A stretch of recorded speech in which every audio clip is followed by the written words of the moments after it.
Renovating a house and genealogy research actually have a lot in common. Dare I say, I am a better genealogy researcher because I watch DIY shows. Stay with me, guys. I'm not crazy, and I'll show you how in just a moment.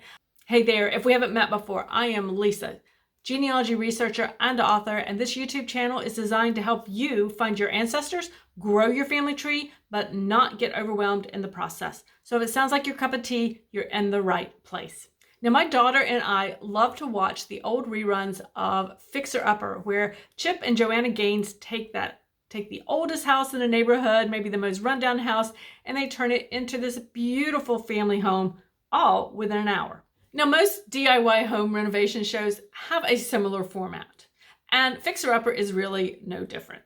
The show opens up with a young couple meeting with Chip and Joanna Gaines to hopefully find their forever home. Now, the catch is, of course, they're looking for a house to renovate so they can get the best bang for their buck. Now, the houses they have to choose from are typically very old or they're very run down, and they need a lot of work. They need a lot of TLC to make it into a nice family home for this young couple. Still, the young couple will buy into the vision that Chip and Joanna Gaines are offering them. That vision of a home, a cozy home, a loving home where they can raise a family and connect with generations in the future. Similarly, at the beginning of a genealogy research project, we have a vision. We have a vision of tracing those ancestors. We have a vision of connecting with those generations past, but we also have that vision of finding those ancestors and building that family tree to connect with the generations in the future. But like that original house that was going to need a lot of renovation and was in a bit of a mess, well, when I started, I might have had a vision for what my family tree could have looked like. But the reality was I was looking at a mess of notes. My notes and my ideas were all over the place and, well, were in need of repairs. I often received information from relatives. I'd get oral history that I'd written down. I would have snips of piece of paper where people had written thoughts and sent me things to let me know about maybe a story they had remembered or information they had found about their ancestor that they wanted to share on with me. I had all of these things I had collected, and I just kept putting them into the file folders thinking, someday, someday, someday. And as you can imagine, it became a bit of a mess. I didn't even know what I had anymore. But one small spark from a family photo or a family story, a family mystery, and I had a vision.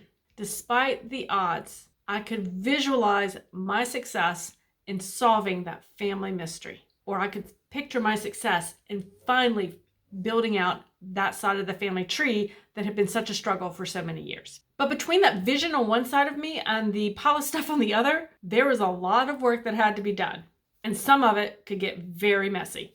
Now, if you are looking at your own mess of genealogy notes that are standing between your vision and your research success, hit that subscribe button because I've got a lot of videos here on this YouTube channel to help you out. Okay, so let's get back to our nervous couple staring at that dilapidated house that Chip and Joanna Gaines have given them this beautiful vision for a home in. They've bought the home, they have the vision, and now, next up in the show, we get to see what really needs to be done.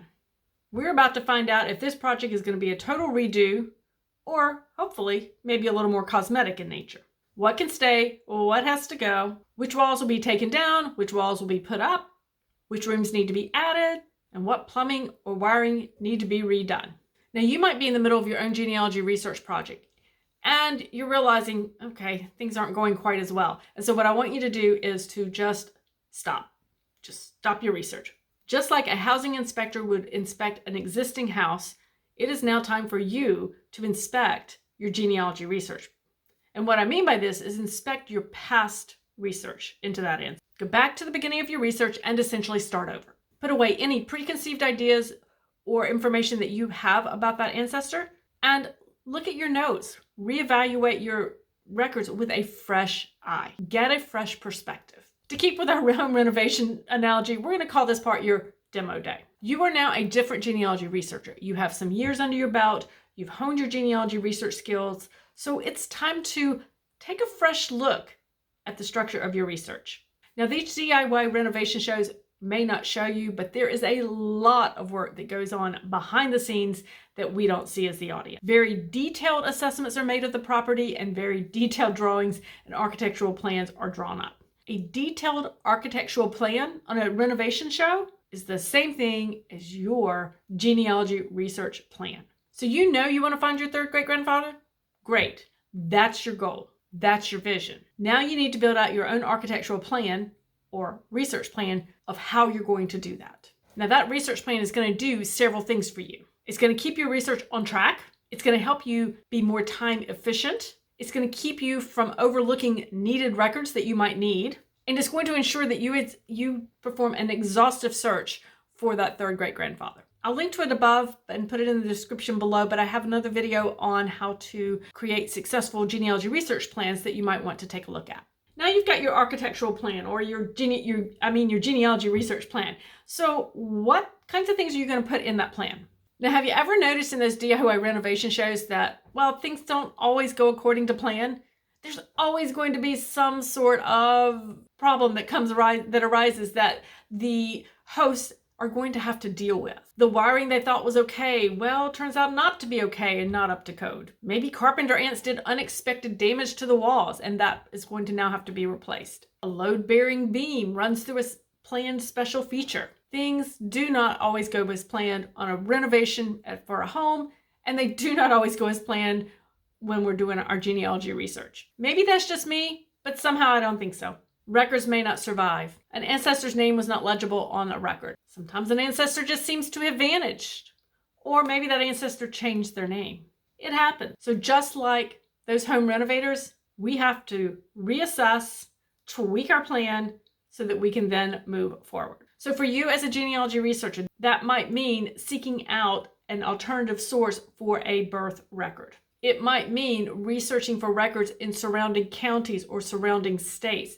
It might mean you have to understand the impact of perhaps a natural disaster had on a particular community. Or you might need to better understand the current events of the time and how they were impacting your ancestor and the records that were created. And sometimes you might actually need to consult a contractor or, another genealogist to inspect and create those next steps in your genealogy research plan for you. If that's you, just so you know, I do accept a few clients and I'll have that information below. So however that looks in your genealogy plan, when things do not go as you expect them to go, tweak your plan and move forward.